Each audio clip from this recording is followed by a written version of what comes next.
ಎಲ್ಲರೂ ಬನ್ನಿ ಮಗುವಿನ ನಾಮಕರಣವನ್ನು ಮಾಡೋಣ ಮತ್ತೆ ಹೇಗೆ ಮಾಡುವುದೆಂದು ತಿಳಿದುಕೊಳ್ಳೋಣ.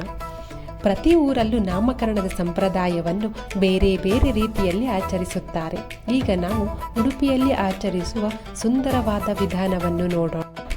ಮಗು ಜನಿಸಿದ ನಂತರ 11 ಅಥವಾ 15 ದಿನಗಳವರೆಗೆ ಅಮ್ಮೆಯನ್ನು ಆಚರಿಸಲಾಗುತ್ತದೆ. ಈ ಅವಧಿಯಲ್ಲಿ ಕುಟುಂಬಸ್ಥರು ಪೂಜಾ ಪಾಠಗಳಿಂದ ವಿರಮಿಸಿ ತಾಯಿ ಮತ್ತು ಮಗುವಿನ ಆರೈಕೆಗೆ ಮಹತ್ವ ನೀಡುತ್ತಾರೆ. ಬಳಿಕ 12ನೇ ಅಥವಾ 16ನೇ ದಿನ ನಾಮಕರಣವನ್ನು ಸಂಭ್ರಮವಾಗಿ ನೆರವೇರಿಸಿ ದೇವರ ಆಶೀರ್ವಾದದೊಂದಿಗೆ ಮನೆ ಪೂಜೆಗಳನ್ನು ಮತ್ತೆ ಆರಂಭಿಸುತ್ತಾರೆ.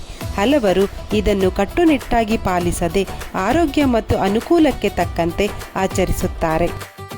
ಮಗುವಿನ ನಾಮಕರಣವನ್ನು ಯಾಕೆ ಆಚರಿಸಲಾಗುತ್ತದೆ? ಹಿಂದೂ ಸಂಪ್ರದಾಯದಲ್ಲಿ ನಾಮಕರಣವು ಮಗುವಿಗೆ ಅಧಿಕೃತವಾಗಿ ಹೆಸರು ಇಡುವ ಹಾಗೂ ದೇವರ ಆಶೀರ್ವಾದದೊಂದಿಗೆ ಉತ್ತಮ ಜೀವನ ಆರಂಭವಾಗಲಿ ಎಂಬ ನಂಬಿಕೆಯಿಂದ ಆಚರಿಸಲಾಗುತ್ತದೆ. ನಾಮಕರಣದ ದಿನದಂದು ಮಡಿವಾಳತೆ ಅವರನ್ನು ಮನೆಗೆ ಕರೆಸುತ್ತೇವೆ. ಅವರು ಮನೆಗೆ ಬಂದು ದೇವರ ತೀರ್ಥವನ್ನು ಎಲ್ಲ ಕಡೆಯೂ ಹಾಕಿ ಮನೆಯನ್ನು ಶುದ್ಧಗೊಳಿಸುತ್ತಾರೆ ಮತ್ತೆ ಎಲ್ಲ ಸಂಪ್ರದಾಯದ ಕೆಲಸಗಳಲ್ಲಿ ಸಹಕರಿಸುತ್ತಾರೆ. ನಾಮಕರಣವು ಮುಗಿದ ನಂತರ ಆತಿಥ್ಯವನ್ನು ಸ್ವೀಕರಿಸಿ ಎಲ್ಲರನ್ನೂ ಹರಸಿ ಮಗುವನ್ನು ಆಶೀರ್ವದಿಸಿ ತೆರಳುತ್ತಾರೆ. ಮೊದಲನೆಯ ವಿಧಾನ ಮನೆಯನ್ನು ಅಲಂಕರಿಸುವುದು. ಮನೆಯಲ್ಲಿ ಮಾಮ ಸಮಾರಂಭದ ಸಂಭ್ರಮದಲ್ಲಿ ಹೂವಿನ ತೋರಣ ಮತ್ತು ಮಾವಿನ ಎಲೆಯ ತೋರಣಗಳನ್ನು ಕಟ್ಟುತ್ತಿದ್ದಾರೆ. ಚಿಕ್ಕಮ್ಮ ಮನೆಯನ್ನು ಶುಚಿಗೊಳಿಸಿ ರಂಗೋಲಿ ಹಾಕಿ ಸುಂದರವಾಗಿ ಅಲಂಕರಿಸುತ್ತಿದ್ದಾರೆ. ಎರಡನೆಯ ವಿಧಾನ ಮಗುವಿನ ತೊಟ್ಟಿಲಿನ ಅಲಂಕಾರ. ಮನೆಯವರು ಎಲ್ಲರೂ ಸೇರಿ ಮಗುವಿನ ತೊಟ್ಟಿಲನ್ನು ಅಲಂಕರಿಸುತ್ತಾರೆ. ತೊಟ್ಟಿಲಿನೊಳಗೆ ಕಾಯಿ, ವೀಳ್ಯದೆಲೆ ಮತ್ತು ಅಡಿಕೆಯನ್ನು ಇಡುವ ಸಂಪ್ರದಾಯವನ್ನು ನೆರವೇರಿಸುತ್ತಾರೆ. ಮೂರನೇ ವಿಧಾನ ಮಗುವನ್ನು ಅಲಂಕಾರ ಮಾಡುವುದು. ಮಗುವಿಗೆ ಸ್ನಾನ ಮಾಡಿಸಿ ಮೊದಲ ಬಾರಿಗೆ ಗಾಡಿಗೆ ಹಚ್ಚಿ ಹೊಸ ಬಟ್ಟೆ ತೊಡಿಸಿ ಮುದ್ದಾಗಿ ಶೃಂಗಾರ ಮಾಡುತ್ತಾರೆ. ತಾಯಿಯೂ ಕೂಡ ಹೊಸ ಬಟ್ಟೆ ತೊಡಿಸಿ ಶೃಂಗಾರಗೊಳ್ಳುತ್ತಾಳೆ. ನಾಲ್ಕನೆಯ ವಿಧಾನ ಮಗುವಿಗೆ ಹಾಲು ಕುಡಿಸುವ ಪದ್ಧತಿ.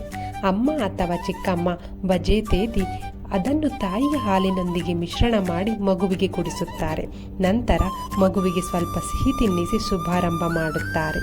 ಐದನೆಯ ವಿಧಾನ ನಾಮಕರಣದ ಸಂಪ್ರದಾಯಗಳು.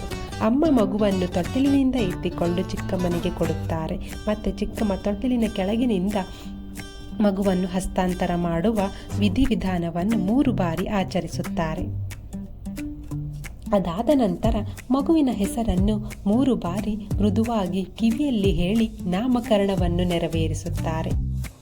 ನಂತರ ಎಲ್ಲ ಕುಟುಂಬದವರು ಸಂತೋಷದಿಂದ ಮಗುವಿಗೆ ಆಶೀರ್ವಾದ ಮಾಡಿ ಉಡುಗೊರೆಗಳನ್ನು ಕೊಟ್ಟು ಸಂಭ್ರಮಿಸುತ್ತಾರೆ. 6ನೇ ವಿಧಾನ ಕೊನೆಯ ವಿಧಾನ. ಇದು ಎಲ್ಲರಿಗೆ ಇಷ್ಟವಾಗುವ ವಿಧಾನ. ಬಾಳೆ ಎಲೆಯ ಭೋಜನ. ಎಲ್ಲರೂ ಸೇರಿ ಬಾಳೆ ಎಲೆಯಲ್ಲಿ ಊಟವನ್ನು ಸವಿದು ಸಂಭ್ರಮದಿಂದ ಈ ಶುಭ ಸಮಾರಂಭವನ್ನು ಆಚರಿಸುತ್ತಾರೆ. ಅಜ್ಜಿ, ಪ್ಲೀಸ್ ಒಂದು ಗಾದೆ ಮಾತನ್ನು ಹೇಳುತ್ತೀರಾ? ಬಾ ಅಮ್ಮ, ಇಲ್ಲಿ ಹೇಳುತ್ತೇನೆ. ಸಂಪ್ರದಾಯ ಉಳಿದರೆ ಸಂಸ್ಕೃತಿ ಉಳಿಯುತ್ತದೆ.